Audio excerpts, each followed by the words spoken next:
Hi students, welcome to Alphos e-learning chemistry classes for second year. The running chapter is organic chemistry and now we are in session number 19. In previous session we are discussing about preparation of alkyl halides from alkenes and when different reagents are used depending on the structure based of alkene, that is symmetric and asymmetric, whether we have to follow Markovnikov rule or not, all these different discussions we made in previous session. Clear? And now here, in case if the halogenation, that is halogen is added, not hydrogen halide.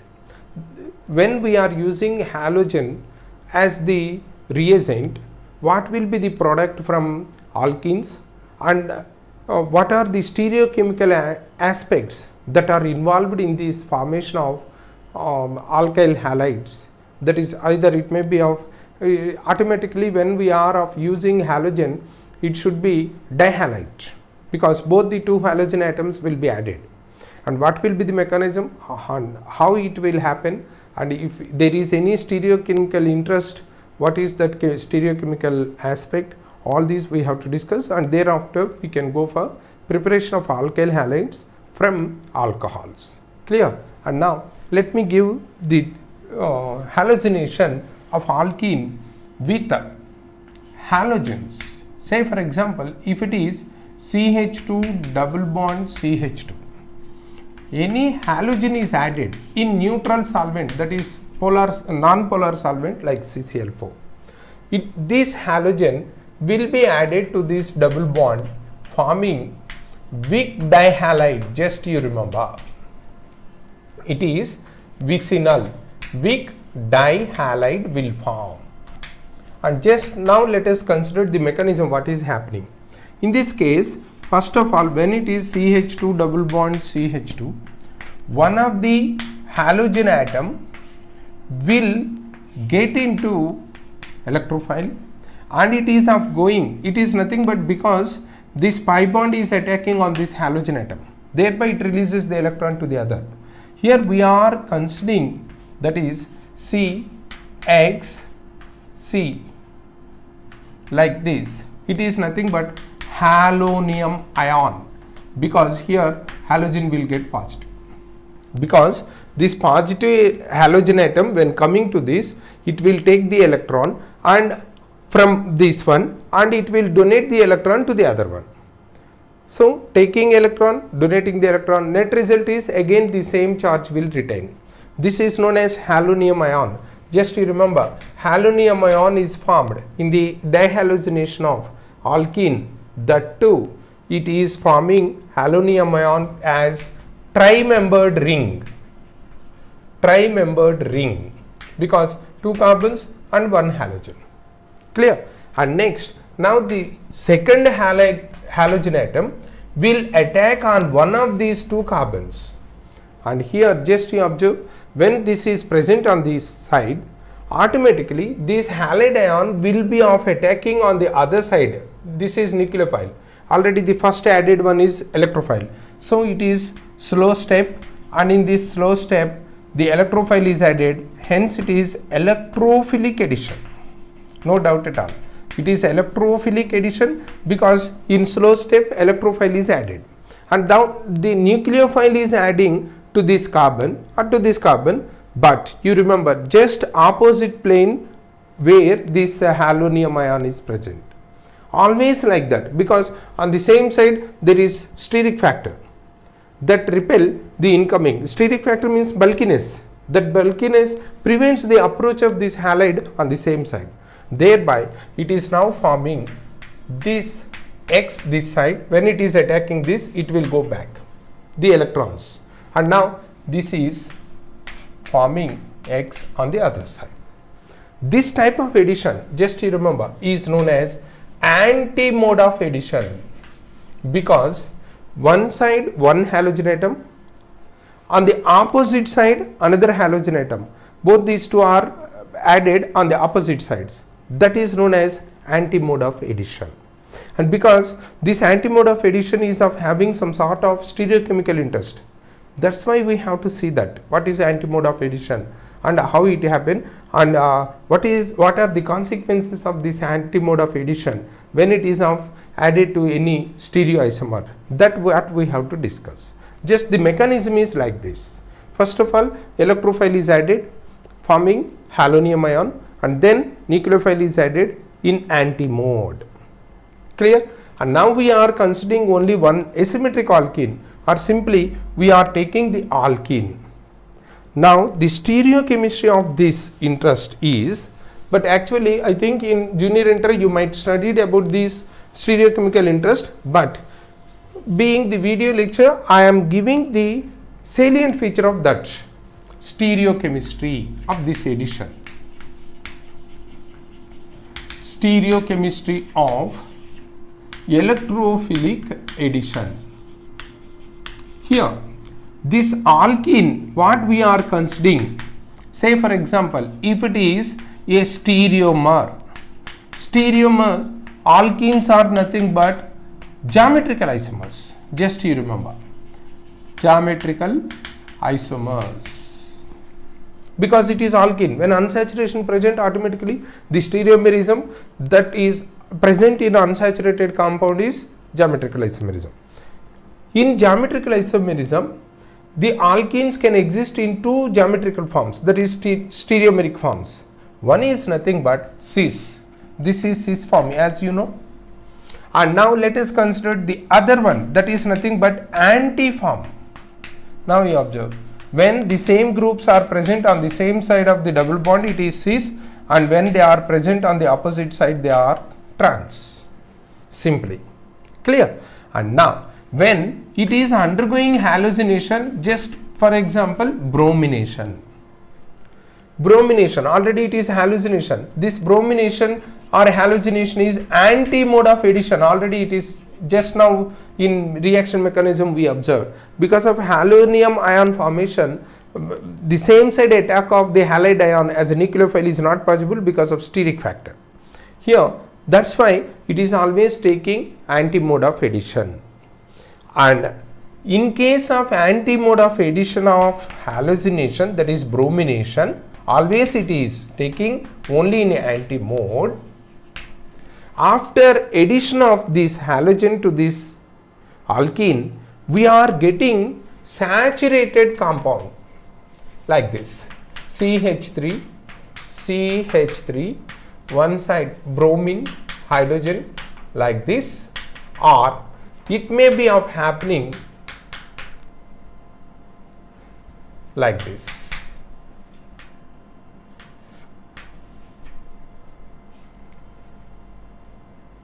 Bromine, CH3H. And these are saturated compounds with two chiral centers. Just you observe. These are the two chiral centers because they are having 4 different groups around that carbon. And now, when chirality is present, automatically the molecule is supposed to exhibit optical isomerism. In optical isomerism, when it is of having two chiral centers with similar groups on both the two chiral centers, we are having two configurations. One is nothing but trio and the other one is nothing but erythro. But here the so-called trio is considered as a racemic mixer, and erythro is when both the two chiral carbons are having all the 3 groups same. Erythro is known as mesoform. Just you remember. Here, for your convenience sake, when it is anti-mode of addition, always anti-mode of addition, the stereomer, geometrical isomer, on addition gives another stereomer. It is nothing but optical isomer. In addition, geometrical isomers are forming optical isomers. Just you remember, in case if it is elimination, from these optical isomers, after elimination, we are getting geometrical isomerism. But here we are not concerned about that elimination, just it is addition. Clear? And just you remember, when a stereomer on addition providing one stereomer, here just actually sometimes the addition reactions lead to form two products, and of those two products one is major, one is minor. But here it is not like that. One stereomer will form only one stereomer. Are you following? One stereomer, here the stereomer is geometrical isomer, will form only one stereomer. Say for example, it is cis and trans, and these stereomers, one of these will form racemic mixer and the other one will form mesoform. That's all. Here we can't find racemic mixer and mesoform, both these two form, and one is major, one is minor, not like that. Just only one form will generate as the product. Clear? And how to guess it? And first let me give that. A stereomer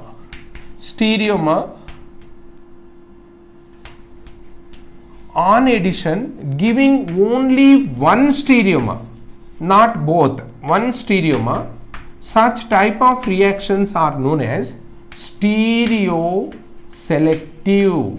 Just you remember. In case if two products are formed, one is major, one is minor, such type of reactions are known as stereoselective.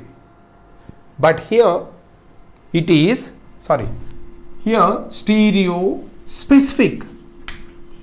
Again I am repeating, just you remember, in case if one stereomer is giving only one stereomer on addition, it is a forming, this type of reactions are known as stereospecific. One stereomer will give only one stereomer. In case if any addition reaction leads to the formation of two stereomers and one is major, one is minor, such type of reactions are known as stereoselective. Are you following? Here this addition, that is dihallucination, which is leading to formation of weak dihalides, are stereospecific. A specific stereomer will form. And now the question is, sir, which stereomer will form which type of stereomer? For that, just you remember, it is TAM, CAR. Here T is trans, C is cis, A stands for anti, and M stands for mesoform, and R stands for racemic mixer. Just I wrote already, racemic mixer is nothing but trioform. First of all, you should know about that meso and erythro. In previous session also I discussed about that. Clear? And now here this is trans, thereby bromination, on bromination, which is taking place in anti-mode of addition, will always form TAM, that is meso compound. Meso is nothing but this erythro where the similar groups are present on the same site. Clear? And now this is cis, an anti-mode of addition always form racemic mixer. It is nothing but trioform. It is always trio, and meso is always erythro. And now let me give the clarity on this meso and erythro. Generally all mesoforms are erythroforms, but all erythroforms are not mesoforms. Already you know. And now when we can consider erythro is meso? Simple. When both the two chiral carbons are having all the three groups the same, then erythro is meso. If any one of group is different on both the two carbons, then it is simply erythro but not meso. Clear? Like that, just you remember, trans isomer on anti-mode of addition gives mesoform, and cis isomer on anti-mode of addition will give racemic mixer, or it is nothing but trioform. Clear? That is about the addition of halogen to alkene and the stereochemical interest. And next, now we have to move for the preparation of alkyl halides from alcohols. This is from alcohols. Already we know alcohols, these are nothing but ROH. And when these are treated with HX may be HCl, HBr, HI, like that. Clear? And HX, that too concentrated. This may be the reagent, or it may be PX3 or PX5, already it is given, or it may be SOCl2. And you remember in quinoline, Quinoline, just it is nothing but a solvent, you remember. Clear? And it is the preferable. Why? Just let us see why it is preferable reagent for the preparation of halogenated compound from alcohols. Now, in this discussion, we have to observe some more information related to this. HCl. Here, towards a given HX, the order of the reactivity of different alcohols is tertiary alcohol is more reactive than secondary alcohol than primary alcohol. That is, tertiary alcohol is more reactive and primary alcohol is least reactive. That's why in case of HCl addition to alcohol, it requires ZnCl2, anhydrous ZnCl2 for primary and secondary alcohols. Mostly it is preferable in primary alcohols. This combination of HCl and anhydrous ZnCl2 is known as Lucas reagent, you remember. It is known as Lucas reagent. Some sort of precipitation will happen. Clear? And now, one more information. HCl, generally it is available, but when it is HBr, we can prepare in situ. In situ means on the spot. How it is prepared? Just it is nothing but NaBr or KBr. When these are treated with a H2SO4, then it is able to form HBr. That is the generation, but the reaction is same. HX, how it is generated? By this. That means when instead of giving HBr, if they are giving the combination of NaBr plus H2SO4, it means that HBr is given. And in case of HI, and it is prepared by Ki or NaI, when these are treated with 95% H3PO4. So this combination indicates HI is the reagent. You have to remember, because directly they may provide the HX molecule, or instead of that the sources where we are preparing HBr and HI may be provided. That's why you have to remember, in case HBr and HI is given, no problem at all. It's a good sign and you can directly answer the question. But instead of HBr and HI, if they are giving as a combination of these or as a combination of these, then you should be aware of that. That combination is generating the HBr. This combination is generating HI. That's why you have to imagine the reaction of that alcohol only with HI. Clear? And now, actually, this reaction, that is ROH reaction with HX, is SN reaction, you remember. Already we discussed about the SN reaction mechanisms, SN1, SN2 in previous videos. In case if you would like to learn something, or if you forget about the mechanism of this SN, just you go through previous, that is just 7th or 8th like that videos where the SN1, SN2 mechanism, details of all these mechanisms have been given. Clear? And now it is SN. But in SN, rule is nothing but a strong nucleophile can replace a weak nucleophile. In such a consideration, actually the strength of the nucleophile is decided from the basic that is nothing but conjugate basic strength, and conjugate basic strength is decided from acid strength. Now we know HX is the acid of X minus and H2O is the acid of OH minus. It is from this OH and from this X minus. As we know, acidic strength is more for this and basic strength is less for this. So it is weak nucleophile and it is strong nucleophile. Are you following? This is nucleophile. Why it is weak? It comes from strong acid. That's why it is weak nucleophile. And we know in SN reaction mechanism, we know that a strong nucleophile can replace a weak nucleophile, but reverse will not take place in general. But here you observe, this is the strong nucleophile and it is weak nucleophile. But we are imagining that formation of RX from this reaction and H2O. How it happens? Let us see. Just it is nothing but when it is a strong nucleophile, it is also a strong base.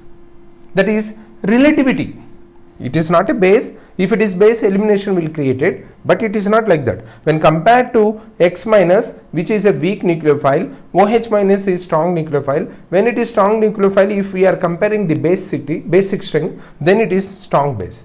Basic strength, what is basic strength? Abstracting H plus. So because of that, this X minus will release this H plus to attack on this OH. And where this alcohol is now getting protonated. And just you remember, dear students, once the nucleophile is protonated, it becomes the weakest. Again I am repeating this statement.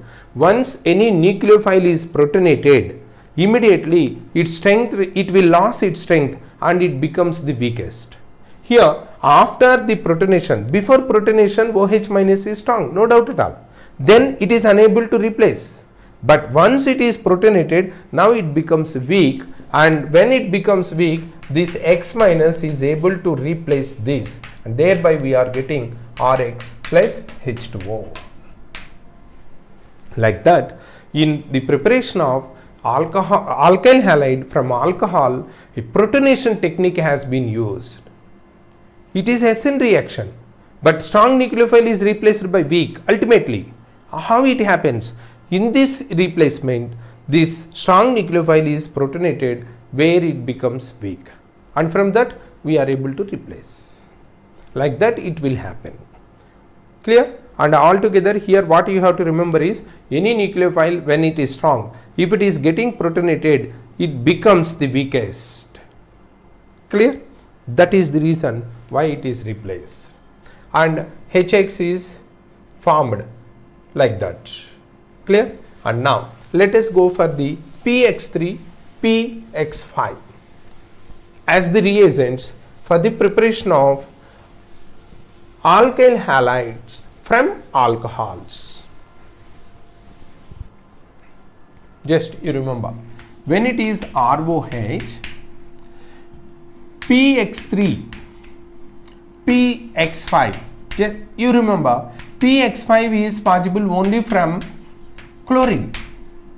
That means PBr5, PI5, such type of reagents are not existing. Just don't imagine PBr5 or PI5.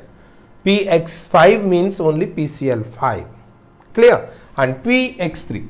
Here we can imagine PCl3 and PBr3 and PI3. But the difference is it can exist. Again, these two are prepared in situ. That means on the spot we are preparing that too. How? Just it is nothing but bromine in phosphorus, red phosphorus, and iodine in phosphorus. So directly they may provide this reagent, or instead of that it is given. This combination is also a representation of PBr3 and PI3. Are you following? Like that, the reagent, that is in what form the reagent is given, if you are aware of that fact, automatically when the reagent is given, immediately you can recollect the reaction, and thereby you can easily guess within no time. Clear? And now after this is the generation of reagents. And now here one more important, that means a competitive exam interest question is there. When these alcohols are treated with PCl3 and when this alcohol is treated with PCl5, how many moles of alkyl halides will generate? And from that alkyl halide generation, which is more useful to generate more product of alkyl halide? Just it is nothing but chloride. Now let us observe. In this case, it is of reacting with 3 moles of alcohol, giving 3 moles of RCl plus H3PO3. This is the product. 1 mole of PCl3 can react with 3 moles of ROH. Are you following? And whereas unlike that of this, here 1 mole can react with 1 mole where it is forming RCl plus POCl3 plus HCl. So even though it is of having more number of chlorines, don't expect that more number of molecules are formed from 1 mole. Instead of this, it is a better reagent, because 1 mole of PCl3 can generate 3 moles of alkyl chlorides, whereas 1 mole of PCl5 is able to generate only 1 mole of RCl. Now the ratio is, when it is asked PCl3, PCl5, 3:1. Just you remember, students, if they are giving PCl5 and PCl3 ratio, then 1:3. Like that they are asking the question. Now if you observe, in all these reactions, along with the required alkyl halides, some other products are also formed. Those are known as byproducts. Just you remember, byproducts are nothing but the products that are formed in addition to the main product. Byproducts are the products formed in addition to the main product. These are the main products, and these are considered as byproducts. And these byproducts, being in liquid state, they are not escaping out. They are just present. That means when we are preparing the alkyl halide, that is alkyl chloride, by using these reagents, along with this, in that product, this is also present. That is, we are getting a mixture of different compounds, and we have to use some other techniques to separate these. Clear? But in case if this ROH is treated with SOCl2, here just you observe, it is a forming RCl plus SO2 gas plus HCl gas. This is the reaction that is happening when it is treated with SOCl2. And now you can observe that when it is formed, these are the byproducts, but these byproducts, being the gases, will escape from the vessel, and thereby we can get some sort of pure alkyl chloride. That's why it is the preferable reagent, because even though the byproducts are formed, those byproducts are present in gaseous state, and because of that they are escaping out, and thereby we are getting pure alkyl halide without any other byproduct mixing with that. That's why this is preferable reagent. Clear? That is about preparation of alkyl halides from alcohols. And then one more is nothing but from other alkyl halides. Here, say for example, if we are having RF, RCl, RI, like that, when these are treated with NaI,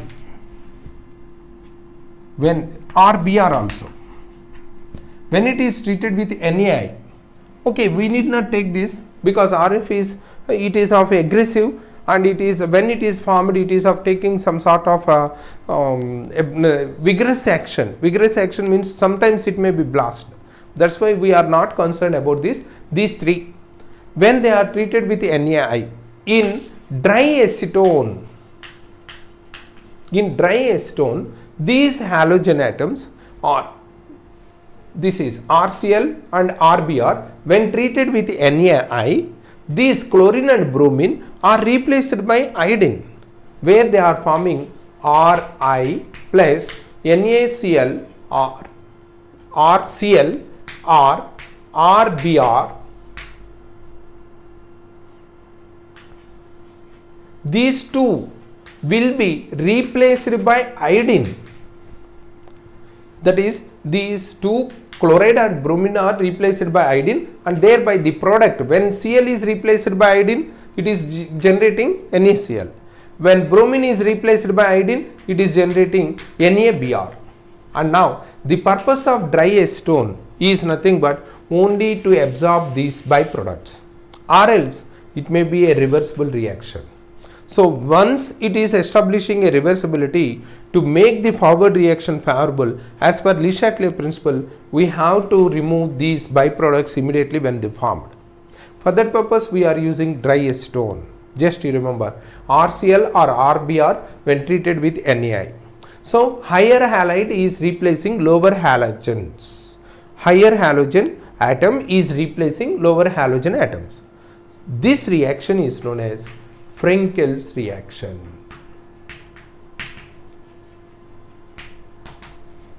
And a reverse phenomena, that is nothing but RCl, RBr, or RI. When these are treated with AgF, or we can use COF2, that is cobalt fluoride, or Hg2F2, mercurous fluoride, or SbF3, strontium fluoride. All these are nothing but the best fluorinating agents. When these alkyl halides are treated with this, just we are getting RF as the product. That is, alkyl fluoride is prepared from these by using this fluorinating agent. This reaction is known as Schwarz reaction, just you remember. In this manner, by using different reagents with different substrates like alkanes, alkenes, alcohols, we are able to prepare alkyl halides. That is about the preparation of alkyl halides. And next, actually physical properties, some sort of very importance, because they are asking about sometimes they are asking about the logic behind why it is of exhibiting some sort of physical property. Or nowadays most of the competitive examinations are included at least one or two questions related to physical properties. That's why my advice is you have to know all the information related to physical properties of any homologous series from your textbook. Clear? You go through that one, and here I am providing, for the purpose of understanding, I am providing some physical properties and their trends. Physical properties. Generally, lower members are gases and the higher members are liquids, and still higher members are solids, as you know. And as the gas is converted to liquid, liquid to solid, so simply boiling point increases with increasing the molecular weight of the alkyl halide. And just you observe, this molecular weight increase may be because of increase in carbon number, or it may be because of increase in weight of the halogen, or it may be because of increase in number of halogen atoms, that is number of carbons and number of halogen atoms, both these two. And even with halogen, if it is fluorine, chlorine, bromine, iodine, like that, iodine is having more weight, and that's why alkyl iodides are having more boiling point when compared to the others. Like that, any factor which is of promoting or which is of increasing the molecular weight, that will lead to increase in boiling point. Clear? And here let me give one of the important concept related to dihalogenated benzene. Here two concepts related to this. One is dihalogenated benzene, actually it is of having halogens like this, just you observe. And I think you know the names of these. First one is nothing but ardo benzene dichloride, meta benzene dichloride, and it is para dichloride. Clear? And now in these cases the boiling points are almost all maintaining same. It is 456 something Kelvin, it is 448 Kelvin, and it is 446 Kelvin. They are all having almost all same. Why? Can you guess? The reason is all these are having the same molecular weights. Clear? But unlike this, the melting point, it is of having 250 or 256 like that, and this is having 249 like that, and whereas this is having 323. That is, you can find much variation in melting point. Now they are asking the question related to this. Why it is having much more melting point? The reason is symmetry. When it is of having symmetry, in a crystal, melting point is nothing but from solid to liquid. So in existing the solid form, it is of crystallized. In that crystal, because of symmetry, it is of having a perfect close packing. That's why, because of perfect close packing, they are of having strong attractions among the closely packed molecules. That's why here it is having more melting point. Are you following? And one more thing here is, it is of having mu, dipole moment 0. Already I think in your junior entry you learned about this dipole moment of para dichloro, because it is of having the same type of substituents, that too with 180 degrees, highest bond angle is there. And here this one is having mu ortho is greater than mu meta, and it is greater than mu para, but because of being these two substituents the same, mu para is now only mu para is equal to 0. Clear? These two are same groups and they are present in the same plane, and that too they are maintaining the highest bond angle 180 degrees. With all, this is about some sort of highlighted points. All the remaining, that is solubility and stability, all these you learn from your textbook, where they are giving the physical properties. Clear? And now coming to, let me give the chemical properties. Chemical properties of alkyl halide. But in previous sessions, during the discussion related to nucleophilic substitutions and elimination reactions, already I explained that the characteristic reactions of these alkyl halides are, first one is SN reactions, preferably these are of having SN reactions as their utmost characteristic properties, which may be of leading to SN1 or SN2 mechanism. Here 1 and 2 are nothing but molecularity, nothing but the number of molecules that are involved in rate determining step, slowest step. Clear? And now second is elimination reaction. Elimination reaction. And third one is nothing but reaction with metals. Reaction with metals. In case in lower classes or in first year also, you might learn something, that is in the preparation of alkanes you are using Wood's reaction. If you recollect, in Wood's reaction what is happening? Simply RCl when treated, it is nothing but like this. RCl when treated with sodium in dry ether, RCl in dry ether, the sodium is going with sodium, the sodium is going with chlorine, and it is giving the higher alkane. So here alkyl halides are reacting with sodium. The reaction is like that.